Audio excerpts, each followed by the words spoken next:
100.7 The Bay. You got Matt with you, and I am joined on the phone by Mike Galimi from Hot Rod Network, and we are talking about the Hot Rod Drag Week 2025. Thank you so much for hopping on the phone with us. Thanks for having me. I'm excited to talk to you about this because, admittedly, it's not something that I was crazy familiar with until we started giving the tickets away this week.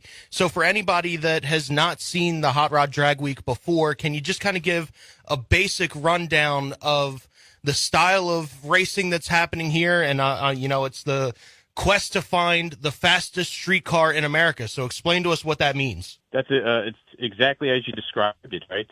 Every year, Hot Rod Magazine throws a week-long competition to determine who has the fastest street car. And how we do that is we have 5 tracks, 5 days, and you have to drive your vehicle and race it without a support vehicle, no trailer. You have to drive the car to every track, and at the end of the week, we'll average your best times together and determine who has the fastest street car in America. I love it. So now when we say street car, is there a particular style of car that tends to enter into these types of races? What kind of cars and what kind of racing are fans expecting to see here? So it's we have about 400 vehicles entered in the competition, and you'll see everything from a brand new Dodge Charger and Mustang to muscle cars that maybe you've grew up with in the 60s and 70s. It's a little bit of everything. Dodge Viper is one of our front runners. 2013 Dodge Viper, that's pretty wild.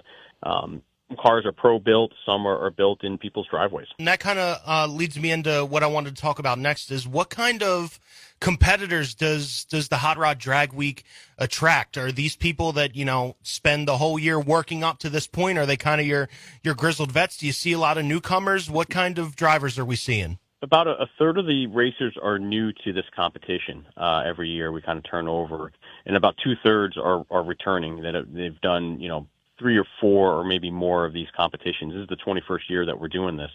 And, some of them are in the performance industry, whether they're an engine builder or a chassis builder. Others are just hobbyists out here looking to have some fun.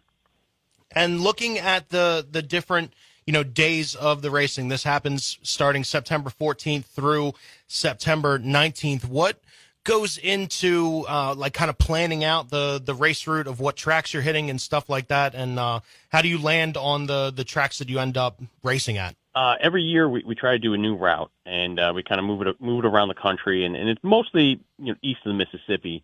And this year we wanted to visit the Mid-Atlantic region, and we've been to a lot of these tracks except for 2 of them. And they were new, and we kind of look at how close each one is to each other. We try to do the routes that by the end of the week, you're roughly around 800 or 1,000 miles. This year is a little bit shorter than our normal route, but just close proximity to the tracks, really good time of the year, and obviously track schedules, which can be really busy. Kind of, if that all fits, we'll get these 4 tracks together and make an event out of it. I think the concept is so interesting because you're taking these cars from, track to track. So can you talk to me a little bit about the endurance aspect of some of these cars, which I guess isn't really a word that you generally think of when you think of drag racing, but when you're going from track to track, I imagine there's a certain amount of, you got to make sure your car is up to the task of handling the race and getting to all these places, yeah? That's the whole idea, right? That's to prove that you have a street car that you can drive it. You have heating problems, oil control, the heat of the oil, and just even, wear and tear on the driver and the co-driver. It's a long week. The drives are, anywhere from 150 miles to 300 miles. And, you spend that kind of time in vehicles. A lot of them don't have air conditioning, and you've been working on it all day and racing, and then you have to get in and drive all those miles. It takes a mental toll on you as well. So you're constantly, tuning the vehicle, making decisions on, to get the best performance out of it.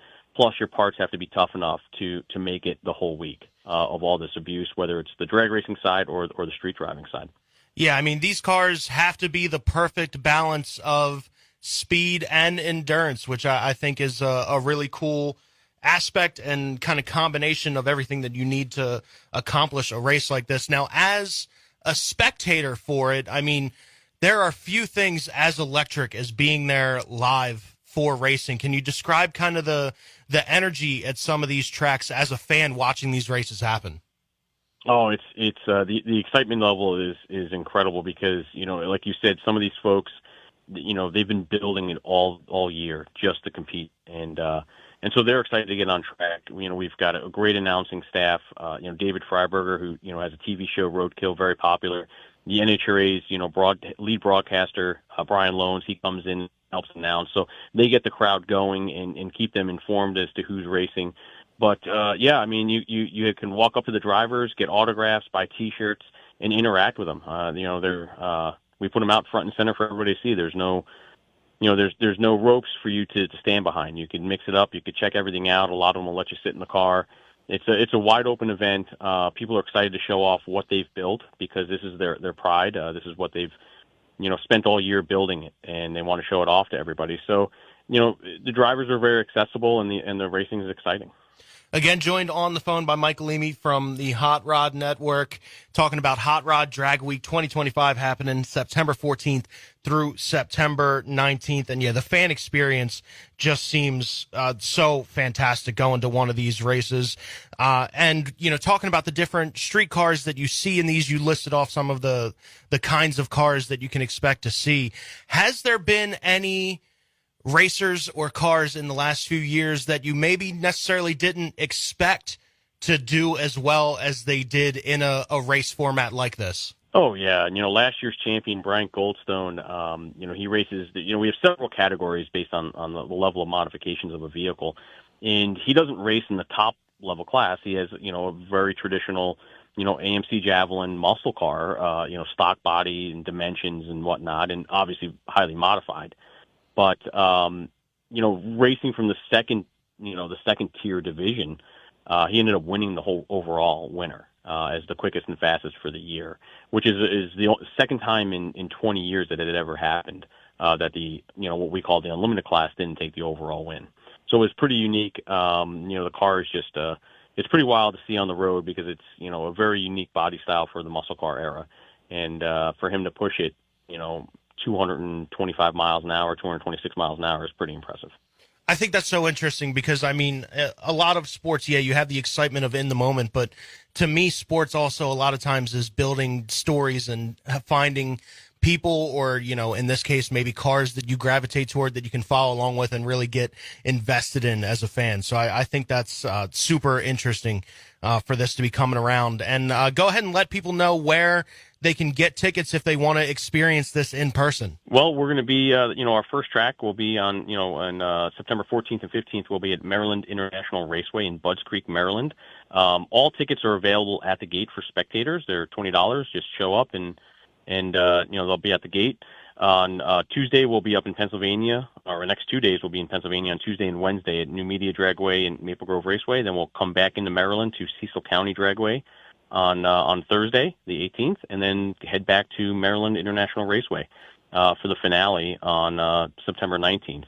You can check out all the information at hotrod.com for the routes. You can jump on the route, see these cars driving around, go to the checkpoints, and get a closer look at them if you can't make it out to the racetrack. Thank you so much for hopping on, Mike Galimi from the Hot Rod Drag Week 2025. This seems like a super exciting race concept, and yeah, the atmosphere is going to be electric, and we've been giving away tickets all week long. Thank you so much for hopping on. Thanks for having me.